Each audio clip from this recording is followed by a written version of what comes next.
अपन कहते हैं माहौल अच्छा हो तो आदमी अच्छा हो जाता है, घर का माहौल अच्छा रहेगा तो बच्चा दीनदार बनेगा। अभी माहौल कैसे बनता है?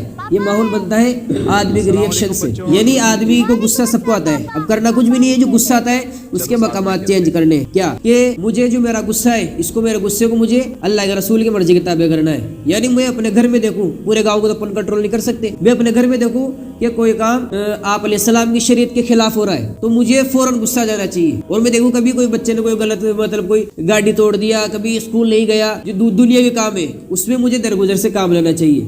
यानी बच्चे का माइंड सेट ऐसा बन जावे कि मेरे जो पापा है उसको अगर मैं शरीयत के खिलाफ कोई भी काम कर दिया तो उसका पारा गर्म हो जाएगा, और उसके अलावा कोई दूसरे जो काम है उसमें हो सकता है वो नरमी बर्दाश्त कर ले। बच्चे का अगर ये माइंड सेट बन गया तो वो जवानी में बूढ़े बाप की कदर भी करेगा। क्यों? उसका माइंड सेट बचपन से बना हुआ है कि मुझे कोई भी काम आप अलैहिस्सलाम की शरीयत के खिलाफ नहीं करना, कुरान के खिलाफ नहीं करना। अब कुरान में तो उसको कहीं भी जुम्मे के बयान में जाएगा तो सुनेगा कि खबरदार वस्सैनल इंसान बिवालिदैहि इहसाना, अल्लाह ताला ताकीद हुक्म कर रहे, सख्त ऑर्डर कर रहे कि माँ बाप के सामने उफ भी मत करना। तो बच्चे का दिमाग जब ये बनेगा ना कि मुझे आप अलैहिस्सलाम की शरीयत के खिलाफ कुछ भी काम नहीं करना, तो फिर आप अलैहिस्सलाम की शरीयत में ये हुक्म भी आ जाएगा कि वालिदैन के सामने उफ भी मत करना।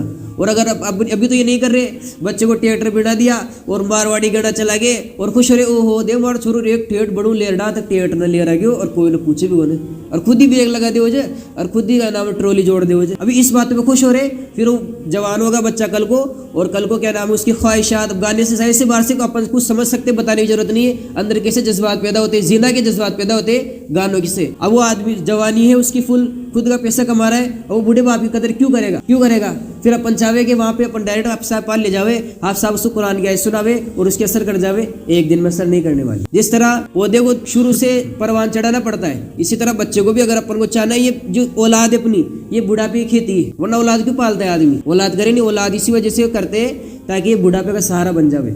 और सहारा तभी बनेगी जब उसका अपन परवरिश इस तरह करेंगे कि अपना दिमाग का जो पारा है उसको चढ़ा ले कि मुझे शरीयत के खिलाफ कोई भी काम होना, और सिर्फ एक दो बार करना है घर में, एक दो बार करे, खुद ही उनका माइंडसेट बन जाएगा कि वालिद साहब का दिमाग ऐसा है, शरीयत के खिलाफ कोई भी काम हुआ घर में तो उनको गुस्सा आ जाता है, तो फिर वो शरीयत के खिलाफ कोई काम करेंगे नहीं। और फिर क्या नाम है जो उनका माइंड सेट ऐसा बनेगा कि वो बुढ़ापे में वालिदैन की खिदमत क्या बल्कि उनके सामने उफ भी नहीं करेंगे। ये तब होएगा बचपन से लेंगे जब। बाकी जो ये कहते हैं कि आप साहब इन्हें समझाओ रहे हो, खेड़ो न मानो, थोड़ो कोई कान में कोई कुल वुल फूक दो, कुल वुल से नहीं होता है, इसकी तरबियत करनी पड़ती है।